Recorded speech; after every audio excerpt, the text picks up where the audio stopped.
Welcome in, everyone. My name is Tim Gillespie. I'm the lead pastor at Crosswalk Church right here in Redlands, California. But that's not my most important role. My most important role is being father to this beautiful young woman, Hannah Adams. Used to be Gillespie, but she got married. How are you doing, Hannah? I'm doing well. How are you? I'm very well. Today we're talking about a topic that I think is real close to both of our hearts, but particularly you. We're talking about invisible disabilities. Excuse me. And Professor Marty Baum, she and I worked together about 10 years ago, right when we were kind of in the midst of finding out some things about you. So why don't you tell us a little bit about your journey?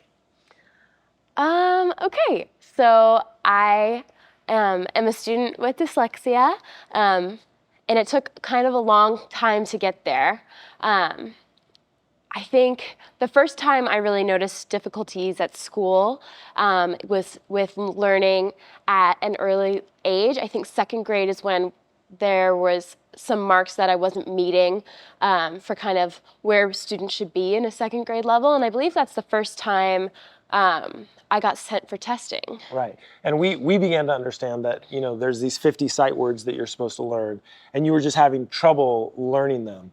And it's fascinating as a parent, not knowing what you were going through. I remember sometimes getting a little angry because I felt like you just weren't working very hard. Just so you know, since then, Hannah's one of the hardest working people we know. In fact, you are in the occupational therapy program right here in Loma Linda, correct? Yep. Right. So obviously, there's a long journey to get there, and we'll get there. But I remember as a parent, because this disability is sort of invisible, we really struggled with it as parents. And I remember when your second grade teacher came and said, hey, we think that there's some issues here. And that's the first time we got tested. But the tests were relatively inconclusive, correct?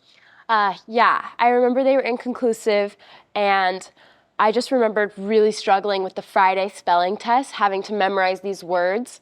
And we'd spend, I in my mind, hours and hours and hours on them, and I just couldn't pick it up. And then when teachers would say, well, just sound out the words, just read it. I struggled with that so much when I look at the letters and the combinations of letters. I don't know, it didn't make sense to have them have sounds.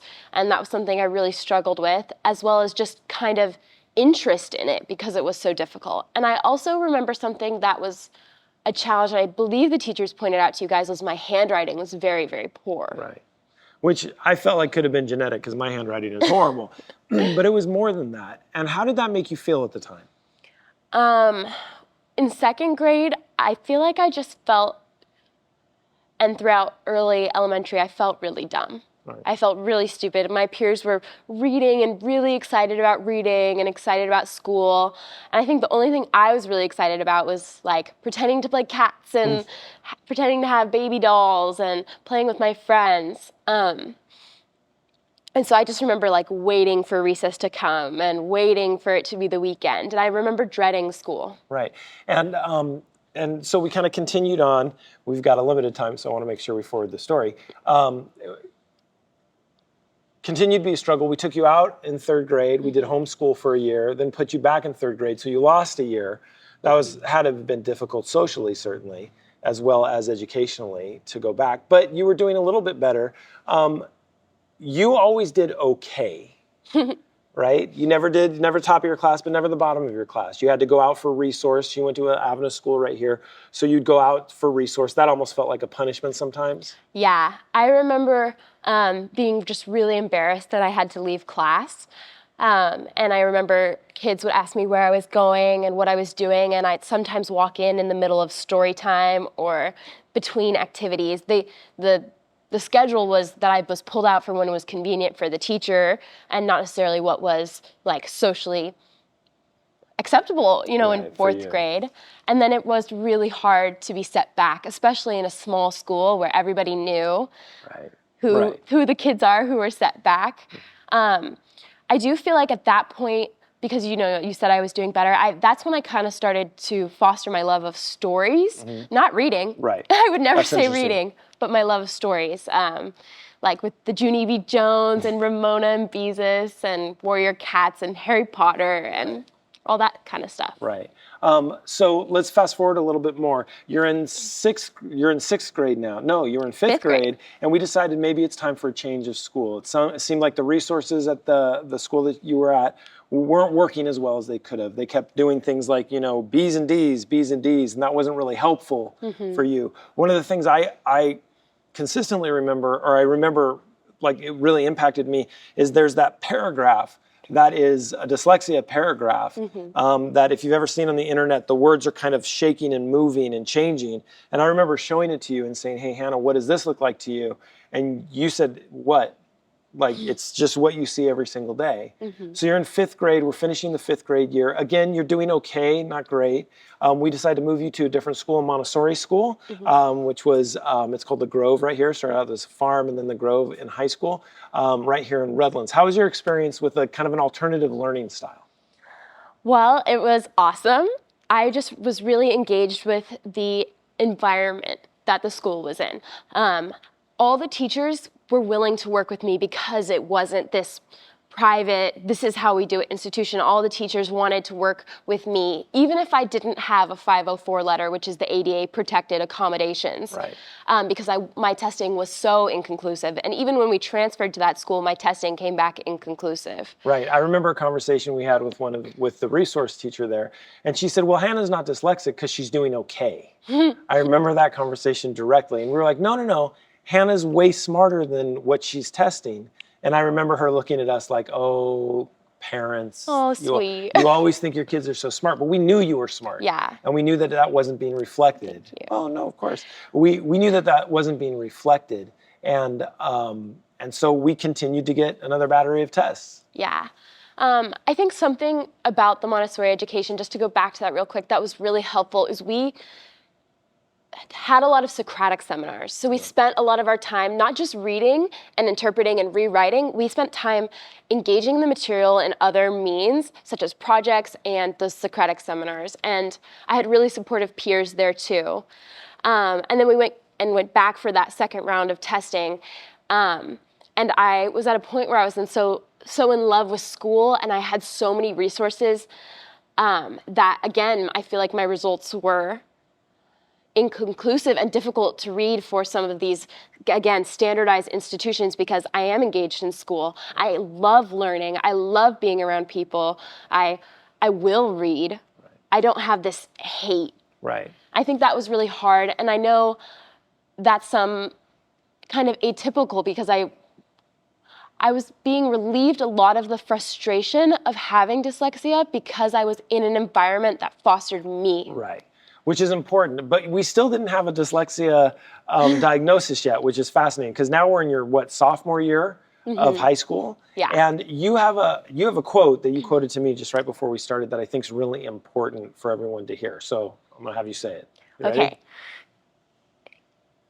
Dyslexia masks intelligence, and intelligence masks dyslexia. Right. So you're finding workarounds so you can do okay, right? Because you're smart. But at the same time, that dyslexia is really shading the fact that you are as smart as you are. Yeah, and I think that puts you in a place where you can become very frustrated. And I was really lucky. I had all the right supports. I had parents who were sending me and putting me in places where I would succeed. And I also just happen to have this personality that's very positive. And I know some of my peers with dyslexia, just as smart as I am, didn't have that and struggled and hurt. And I still did. I still had interesting reactions from teachers and peers. Right. What happened one time when you told a teacher you were dyslexic? So this was before I had my 504. So I came in with an IEP, but I'm 12 years old. I come into this teacher, super brave after class. I say, hi, my name's Hannah. I have a learning disability. I have dyslexia, so I may need to use some online resources. And this teacher snapped at me and was like, well, what do you have? Dyslexia or a learning disability? Just the absolute lack of education and dismissal of me immediately. And that was when I was young. And then a little earlier, that same sophomore year, when we're trying to get that diagnosis, I come up to my chemistry teacher, a wonderful lady she ends up being. I actually ended up making her cry because she was so frustrated that I wasn't understanding. But I came up to her first day of class, hi, my name's Hannah. I have dyslexia, I have a learning disability. I take my notes online. because it's really hard for me to read back my notes because of my writing and spelling and technical errors, and I get really anxious when I have to keep up with the notes in class. And she looks at me and without a beat says, "Prove it." She says, "Prove to me you need to take notes online. Write your name on the board." First of all, I can write my name. Right. I can write my name. It's also a palindrome. Yeah, so Right? it makes So it it's the easy. same backwards and forwards. And I did misspell my name past the ages where that's appropriate. Right. And that's a lot of the parts of dyslexia is, you know, some of those phonological things and switching letters backwards and forwards is normal, but at a certain point it isn't. And I still do it. Right. No, I love your text messages because you have never spelled the word tomorrow correctly, and I love it. I think it's just the greatest thing. But let's move forward. We finally got testing in a different situation. It was really beneficial. Somebody who understood you. You're kind of atypical when it comes to a diagnosis of dyslexia because you're a little all over the place, even for a dyslexic, which is fascinating. And I think that particular counselor thought it was fascinating as well. But then we went from an IEP to a 504. Let's talk about that just a little bit and talk about what that means and does. So what that means is my accommodations move past just the current school environment that I'm in now. So this is something I can take with me, protected by the ADA, into higher education, workforce, and standardized testing such as SAT. So SAT I got to take in a privatized setting with extended time. And then I can take that documentation to my college and now my doctoral program and say, these are the things that I require to have an equal and equitable education. Right, right. Which is huge, right? And I know for a long time you felt like some accommodations were sometimes cheating a little bit. I remember we read a book called the Dyslexia Survival Guide, and I can't remember the gentleman's name, Ben something, but he talked about reading, and he talked about reading with your eyes or reading with your ears. This is someone who has a PhD and a JD and would listen to his law books at 7 times the speed, which is insane. I wouldn't recommend that for anybody. But you've experienced some of that as well, correct? Yeah, in college I was in an honors course because again, I just love engaging in material and I wasn't gonna let that stop me. And we had a lot of heavy reading, and through my audio resources provided by the school, I would lay in my bed and I'd play my textbook at, I play at 5 times speed sometimes. That's incredible. If I'm deep reading. And so I'm laying in my bed, I'm listening to Socrates, and I'm just trying to focus on it. And the amount I picked up compared to just flat reading, because I'm not working on all the comprehension, I'm not working on all the mechanics of reading. I get to focus on the content. And that's a really amazing gift with dyslexia is people who have dyslexia tend to think in those broader scales and pick up on themes and importances like that. And so I can see why he would read. And one of the stories in his book is talking about his mother reading his law textbooks to him over the phone. Right. That's amazing. And we have all the resources now. Right. So we've got a couple minutes left. Okay. I wonder what you might say to these medical students who are on their way to being physicians about invisible disabilities and some experiences, something that could help them, as well as any other reflections you might have. Okay, so I have some reflections. I think the first thing I think about when I want to talk about my experience with dyslexia is I don't want to talk about just dyslexia, I want to talk about me. And I want to talk about the mental load it takes to be someone with a disability, invisible, learning, physical. I have to go to my teachers and say, this is who I am, this is what I need.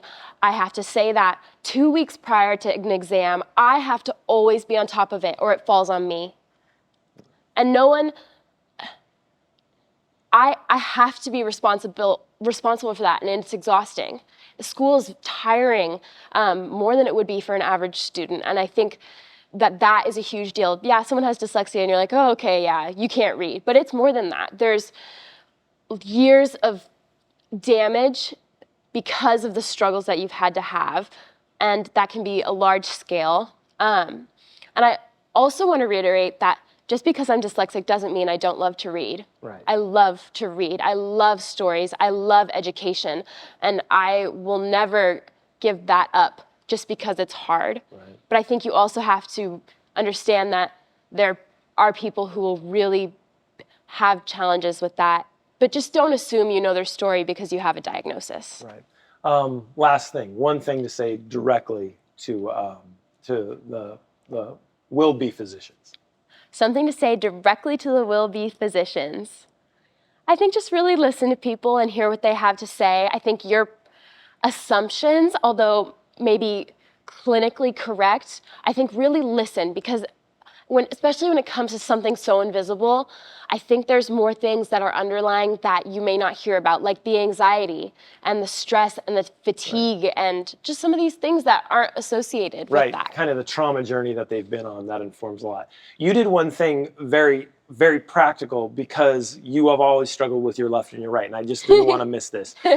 So show us what you did after failing your driver's test a couple times? Yeah. Because when they said turn left, you turned right. Yes. A couple times. So let's show us. Okay, so I got left and right tattooed, and they're the way so I can actually see them while driving. And it's also just a prompt so that if I want to talk to somebody about dyslexia, they'll see it, and it's a physical, not manifestation, but kind of, of the experience. And I want to be an advocate, and I just hope that's something I can continue out through my life and hopefully make some professors laugh. Awesome. And Hannah, I want you to know, as your dad, I just couldn't be prouder of you. You advocate incredibly well for yourself, but also for other people with disabilities. And I'm so excited for what you're going to do through your occupational therapy career. So thanks for being here with us. Thank you, everyone, for joining us. We're so appreciative of this opportunity to share. Thank you.